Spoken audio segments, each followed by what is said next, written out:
Assalamualaikum and hello everyone. This is Kaji Warisa Tabassum.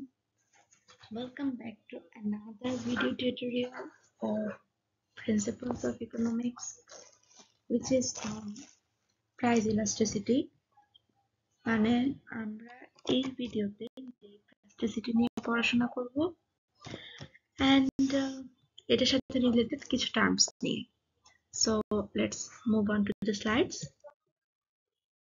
ফার্স্টে আমরা যেটা নিয়ে পড়াশোনা করব সেটা হচ্ছে price elasticity of demand, which is in Bangla যে চাহিদার মূল্য স্থিতিস্থাপকতা।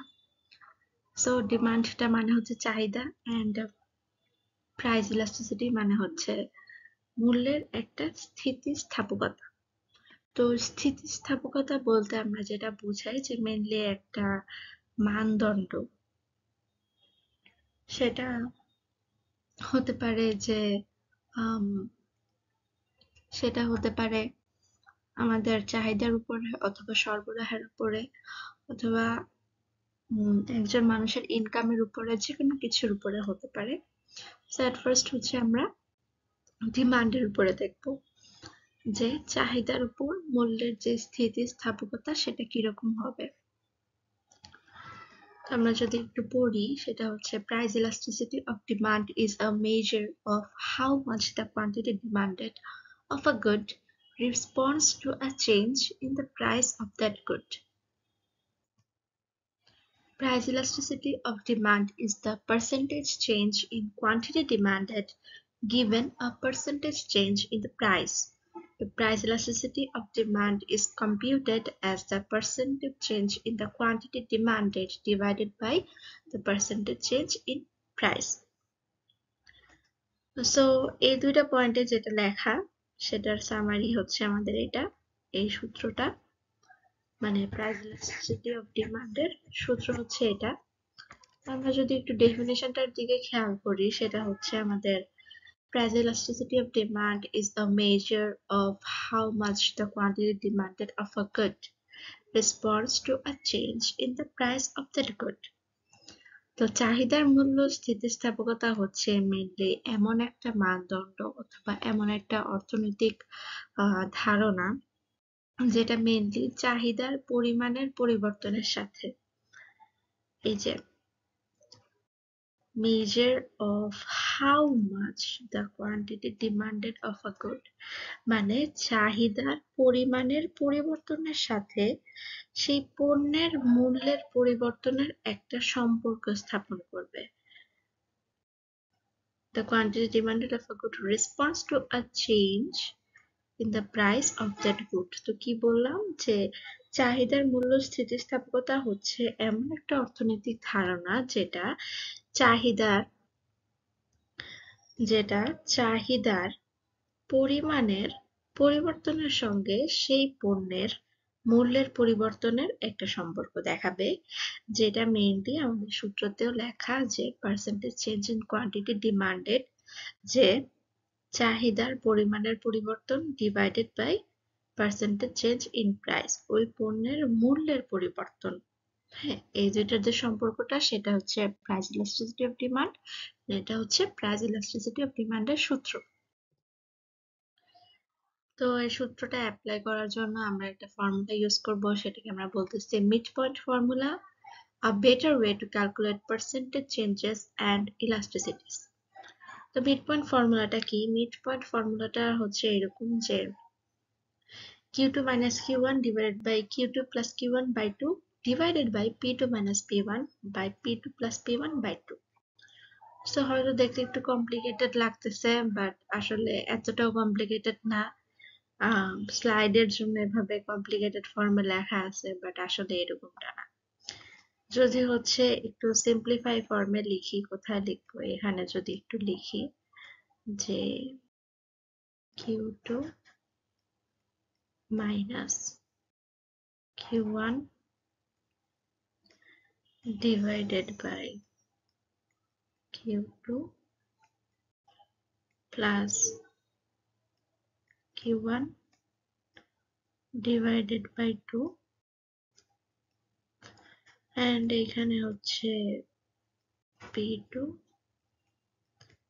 minus P1 divided by P2 plus P1 by 2. So যেহেতু এই পার্টটা এন্ড এই পার্টটার উপরে ব্র্যাকেট দেওয়া, তার মানে এই দুটো আমরা আগে ক্যালকুলেশন করব, অথবা ক্যালকুলেটরে ডিরেক্টলি বসাই দিলে প্রবলেম নাই, বাট ভেঙে ভেঙে করতে গেলে আগে ব্র্যাকেটের পার্টটা আগে ক্যালকুলেট করব। So that's it. বুঝতেছি আমরা যে মিড পয়েন্ট ফর্মুলা, এখানে দুটো পয়েন্ট থাকবে আমাদের, একটা হচ্ছে পি, একটা হচ্ছে কিউ। পি এর দুটো পোর্শন, একটা হচ্ছে P1, একটা হচ্ছে P2। কিউ এর দুটো পোর্শন, একটা হচ্ছে Q1, একটা হচ্ছে Q। ওকে, সো টোটাল হচ্ছে আমরা যদি ক্যালকুলেট করি 4টা পয়েন্ট থাকবে। পয়েন্টে পয়েন্ট বি, প্রাইস দেওয়া আছে, কোয়ান্টিটি দেওয়া আছে। তো বলতেছে from point A to point B price fall হচ্ছে, প্রাইস রাইজ হচ্ছে 50% এন্ড কোয়ান্টিটি ফল হচ্ছে 33%। আর from point B to point A price fall হচ্ছে 33% এন্ড কোয়ান্টিটি ফল হচ্ছে 50%। এত কিছু আমাদের দেখার বিষয় না, মেনলি আমরা দেখব হচ্ছে প্রাইসটা এন্ড কোয়ান্টিটিটা। ঠিক আছে, প্রাইসটা এন্ড কোয়ান্টিটিটা আমরা দেখব। কোয়ান্টিটিটা হচ্ছে আমাদের কিউ এন্ড প্রাইসটা হচ্ছে আমাদের পি। ফর্মুলা অনুযায়ী যদি আমরা বসাই যে Q2 minus Q1, Q2 হচ্ছে এটা, ফার্স্ট যেটা সেটা হচ্ছে 1 হবে, এন্ড সেকেন্ডে যেটা ফার্স্টে যেটা সেটা হচ্ছে 1 হবে, সেকেন্ডে যেটা সেটা হচ্ছে 2 হবে। তো ফর্মুলাতে যদি আমরা বসাই, Q2 হচ্ছে 80 মাইনাস Q1 হচ্ছে 120 ডিভাইডেড বাই Q2 হচ্ছে 80 প্লাস Q1 হচ্ছে 120 বাই 2 এন্ড নিচে P1 হচ্ছে এটা এন্ড P2 হচ্ছে এটা। সো P2 minus P1 হচ্ছে 6 minus 4, P2 plus P1 হচ্ছে 6 plus 4 divided by 2 and answer আসে 1। তো এটা হচ্ছে মেইনলি মিড পয়েন্ট ফর্মুলা, যেটার মাধ্যমে আমরা প্রাইস ইলাস্টিসিটিটাকে মেজার করব। এখন হচ্ছে আমরা দেখব যে প্রাইস ইলাস্টিসিটি অফ ডিমান্ডের কিছু প্রকারভেদ আছে। সেই প্রকারভেদের মধ্যে মেইনলি আমরা 5টা সম্পর্কে জানবো। একটা হচ্ছে ইনইলাস্টিক ডিমান্ড, একটা হচ্ছে ইলাস্টিক ডিমান্ড, একটা হচ্ছে পারফেক্টলি ইনইলাস্টিক ডিমান্ড, একটা হচ্ছে পারফেক্টলি ইলাস্টিক ডিমান্ড, আর একটা হচ্ছে unit demand, unit elastic demand. যাই হোক, তো ফার্স্টে আমরা ইনইলাস্টিক ডিমান্ড সম্পর্কে জানতেছি। ইনইলাস্টিক ডিমান্ডটা হচ্ছে quantity demanded does not respond strongly to price changes, price elasticity of demand is less than 1। মানে এখানে যেই পরিমাণটা সেটা খুব একটা মূল্যের সাথে রেসপন্ড করে না, সেই জন্য এখানে মূল্যের স্থিতিস্থাপকতা যেটা চাহিদার সেটা হচ্ছে 1 থেকে ছোট থাকে।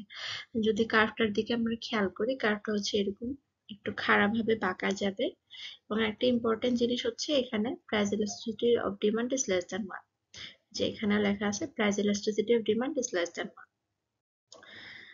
তো এখানে মূল্যের পরিবর্তনে চাহিদার খুবই কম পরিবর্তন হবে, অথবা হবেই না বলতে গেলে, যার জন্য এরকম জিনিসটা। তো এখানে যদি আমরা প্রাইস দেখি, 4 থেকে 5-এ শিফট করছে, মানে প্রাইস বাড়ছে, বাট যেটা কোয়ান্টিটি সেটা আসলে কমে গেছে। তো কমে যাওয়ার কারণে আমাদের ফার্স্ট পয়েন্টটা ছিল এটা, তো তখন কমে যাওয়ার কারণেও হচ্ছে এখানে শিফট করছে, যখন এরকম আমরা একটা খাড়া গ্রাফ পাই। আর ইলাস্টিক ডিমান্ডের ক্ষেত্রে কি quantity demanded response strongly to changes in price, এখানে হচ্ছে মূল্যের পরিবর্তনের সাথে চাহিদার একটা ভালো পরিবর্তন হয়, মানে স্ট্রংলি রেসপন্ড করে। এবং এখানে price elasticity of demand is greater than 1, এই যে is greater than 1, price elasticity of demand is greater than 1।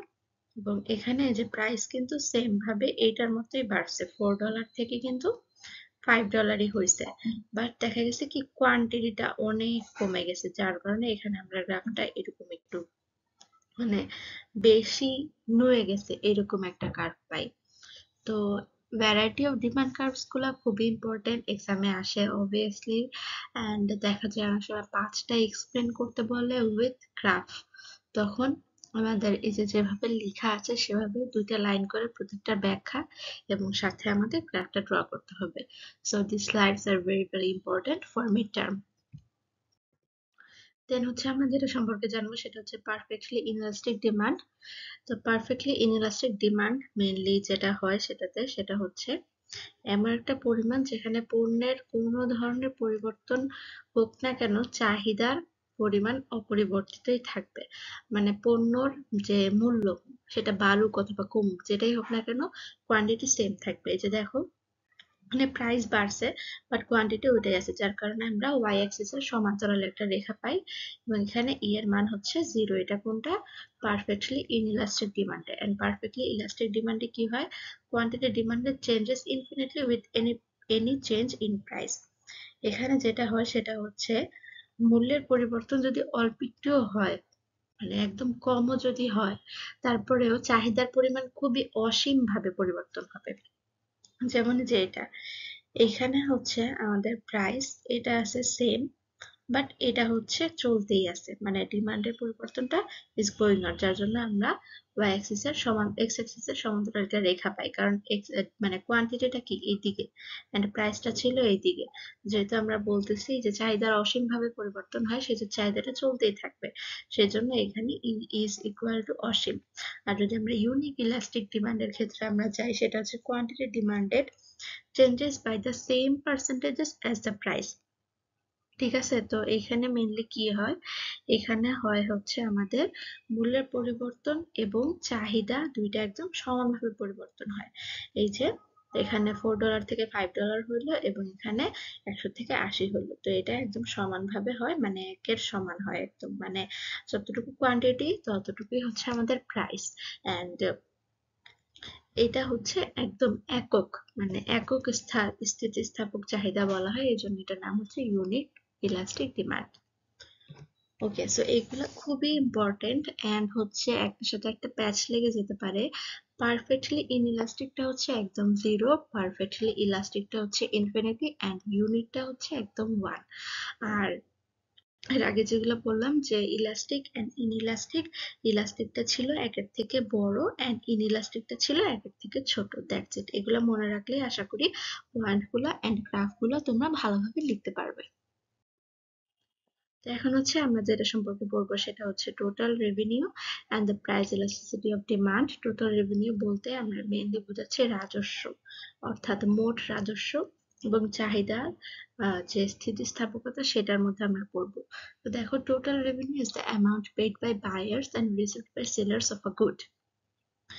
তো এটা বলতেছে কোনো পণ্য বিক্রি থেকে উৎপাদক বা বিক্রেতার মোট আয়, মানে আমরা তো হচ্ছে বায়ার্স, আমরা ক্রেতা, তো আমরা যে টাকাটা দিচ্ছি সেটা এবং যারা হচ্ছে বিক্রেতা তারা যে টাকাটা রিসিভ করতেছে সেটা, এটা কি বললো যে মেইনলি একটা পণ্যের মূল্য এবং বিক্রিত পরিমাণের গুণফল।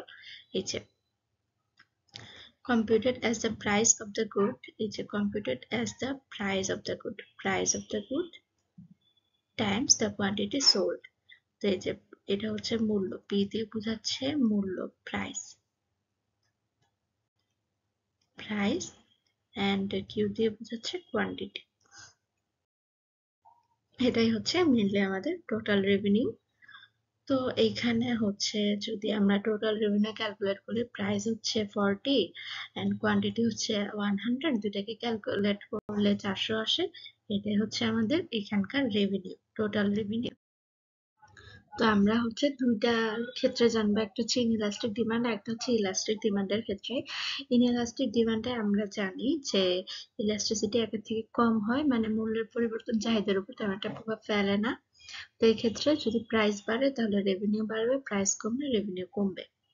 তো এখানে আমরা দেখতে পাচ্ছি যে এই পয়েন্টটার জন্য প্রাইস হচ্ছে 3 এবং কোয়ান্টিটি হচ্ছে 80, তাহলে এই দুটাকে যদি মাল্টিপ্লাই করে রেভিনিউ আমরা পাই 240 এন্ড এই পয়েন্টের জন্য প্রাইস হচ্ছে 1 এবং কোয়ান্টিটি হচ্ছে 100, তো এই পয়েন্টের জন্য আমরা এটা পাই হচ্ছে রেভিনিউ। তো ইনইলাস্টিক ডিমান্ডের ক্ষেত্রে যদি আমাদের প্রাইস বাড়ে তাহলে হচ্ছে আমাদের রেভিনিউ বাড়বে, মানে প্রাইসের সাথে রেভিনিউ প্রায় সমান তালে আগাবে এবং প্রাইস কমলে রেভিনিউ কমবে। আর হচ্ছে যদি আমরা ইলাস্টিক ডিমান্ডেরটা দেখি যে এই পয়েন্টের জন্য, এই পয়েন্টটার জন্য হচ্ছে আমাদের রেভিনিউ, যেটা মাল্টিপ্লাই করলে 5 দুগুণা 10, 100 and 40 and 50, 4 5 20, এর জন্য হচ্ছে 200। তো ইলাস্টিক ডিমান্ডের ক্ষেত্রে কি হবে? ইলাস্টিক ডিমান্ডের ক্ষেত্রে আমরা জানি ইলাস্টিসিটি একের থেকে বড় হয়। তো এখানে মূল্যের যদি অল্প একটু পরিবর্তন হয় তাহলে চাহিদার একটা বড় ঘাটতি হয়। তো সেই ক্ষেত্রে যদি প্রাইস বাড়ে, তাহলে আমাদের রেভিনিউ হচ্ছে কমে যাবে। মানে এইখানে হচ্ছে প্রাইস আর রেভিনিউ সমানুপাতিক, আর এখানে হচ্ছে প্রাইস আর রেভিনিউ ব্যস্তানুপাতিক। এই জিনিসটা হচ্ছে মনে রাখতে হবে। দেন হচ্ছে আমরা যেটা জানবো সেটা হচ্ছে ইলাস্টিসিটি এবং টোটাল রেভিনিউ যদি একটা সমান্তরাল কার্ভ হয় তাহলে কিভাবে পরিবর্তন হবে। এটা কিছুই না, একটা সিম্পল এরকম যে যদি হচ্ছে লিনিয়ার কার্ভ থাকে এরকম একটা রেখা, সেক্ষেত্রে উপরে যে পোর্শনটা সেটা হবে হচ্ছে এক থেকে বড়।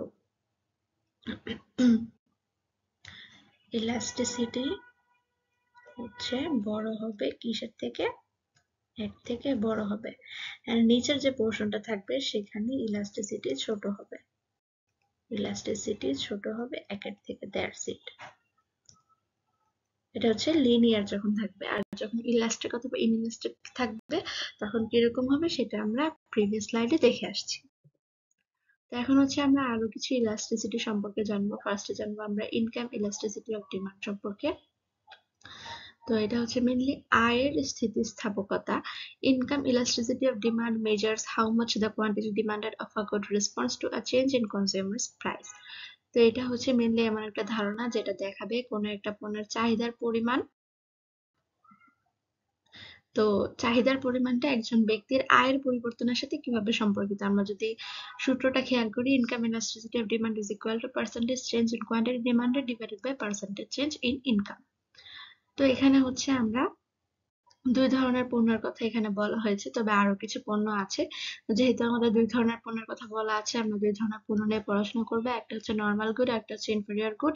এটা আমরা প্রিভিয়াস স্লাইডে জেনেছি যে নর্মাল গুড হচ্ছে আয় বাড়লে যেসব পণ্যের চাহিদা বেড়ে যায় সেগুলো হচ্ছে নর্মাল পণ্য, যেরকম ভালো পণ্য যেগুলা। অ্যান্ড ইনফেরিয়র গুড হচ্ছে আয় বাড়লে যেসব পণ্যের চাহিদা কমে যায়, মেনলি যেগুলা নিম্নমানের পণ্য সেগুলো হচ্ছে ইনফেরিয়র গুড।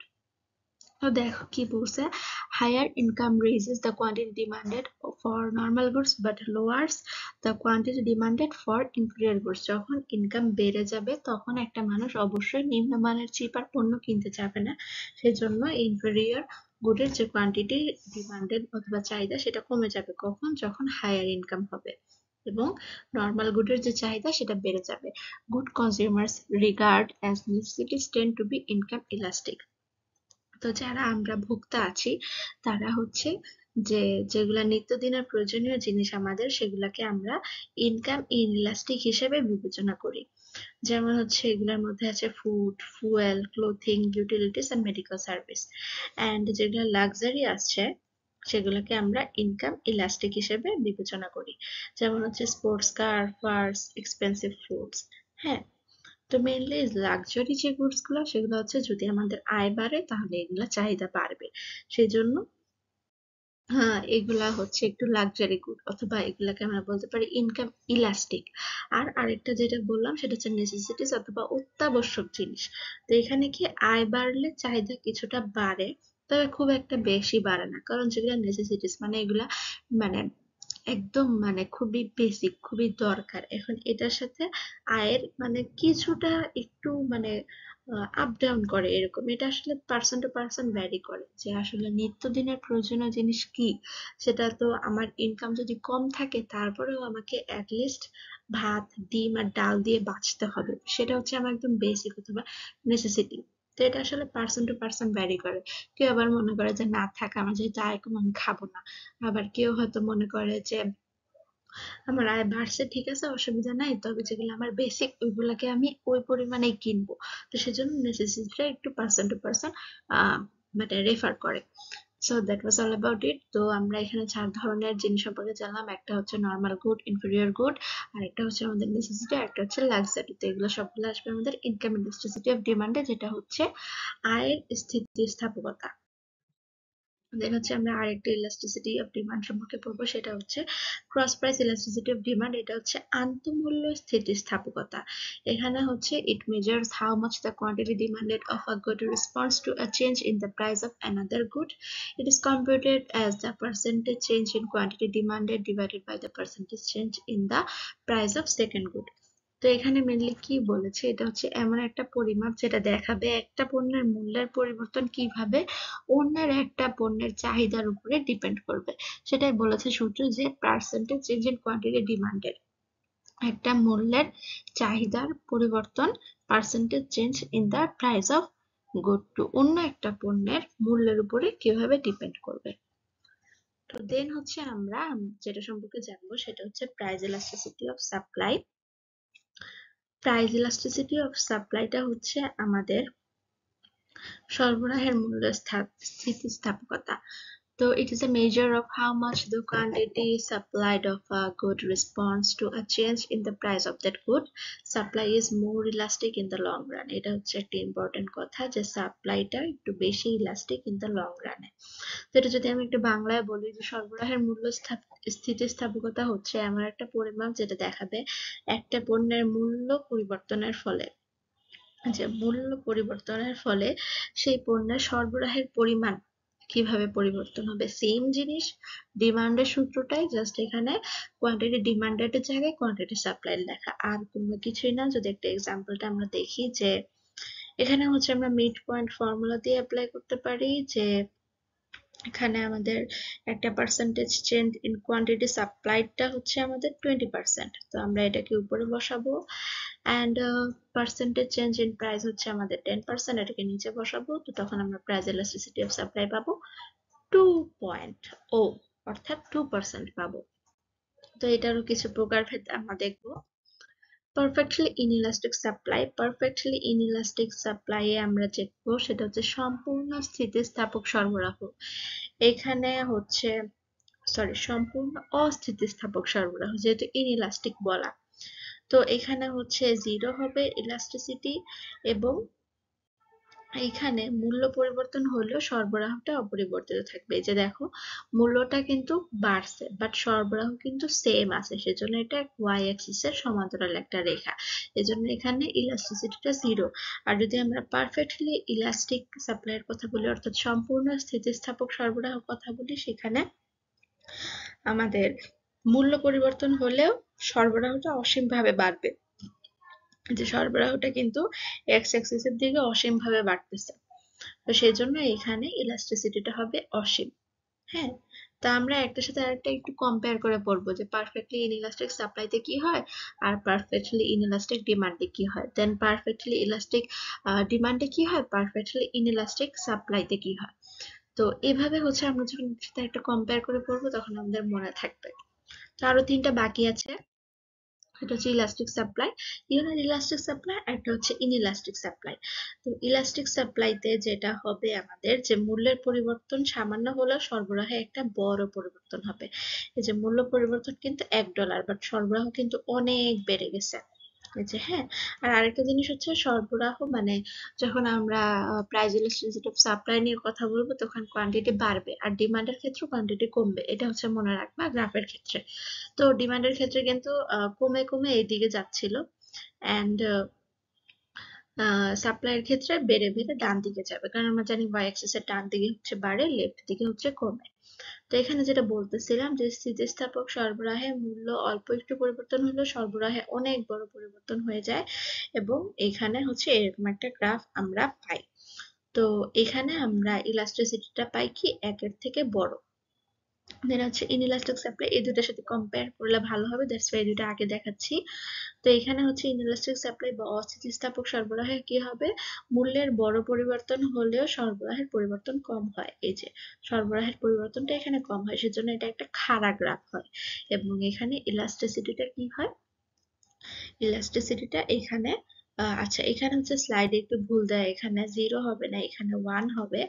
তো এখানে ইলাস্টিসিটিটা হচ্ছে আমাদের 1-এর থেকে ছোট হয়, কারণ আমরা এখানে 1-এর সাথে তুলনা করতেছি মেইনলি। অ্যান্ড ইউনিট ইলাস্টিকে সেম, তোমার ডিমান্ডের ক্ষেত্রে যেটা ছিল, ইউনিট ইলাস্টিক ডিমান্ডে 1 ছিল, and unit elastic supply ও 1 হবে, কারণ ইউনিট বলতে আমরা বুঝতেছি যে একক স্থিতিস্থাপকতা যেটা, তো সেটা তো অবভিয়াসলি 1 হবে। এবং এখানে কি হয়, মূল্যের পরিবর্তনের হার এবং সরবরাহের হার প্রায় সেম থাকে। এই যে এটা যতটুকু কোয়ান্টিটিতে বাড়বে এটাও ঠিক ততটুকু কোয়ান্টিটিতে বাড়বে, এবং এটা হবে এরকম একটা রেখা, এবং এখানে E is equal to 1 হবে। এখন হচ্ছে যেটা নিয়ে কথা বলার কথা সেটা হচ্ছে আমাদের মিড টার্মের জন্য এই যে ফিগার্স গুলো আছে, প্রাইস ইলাস্টিসিটি, এই টপিকটা topic 3 and these figures, price elasticity of demand এর 5টা প্রকারভেদ, price elasticity of supply এর 5টা প্রকারভেদ, এগুলো হচ্ছে খুবই ইম্পর্টেন্ট। এগুলো অবভিয়াসলি এখান থেকে মিড টার্মের কোয়েশ্চেন হয় এবং মিড পয়েন্ট ফর্মুলাটাও অ্যাপ্লাই করে কোয়েশ্চেন হয়। So just be careful of these slides. I hope you guys liked my today's lecture and enjoyed it, and আশা করি বুঝতে পেরেছো। All the best for your midterm exam. We will see you in the next video. So till then, goodbye.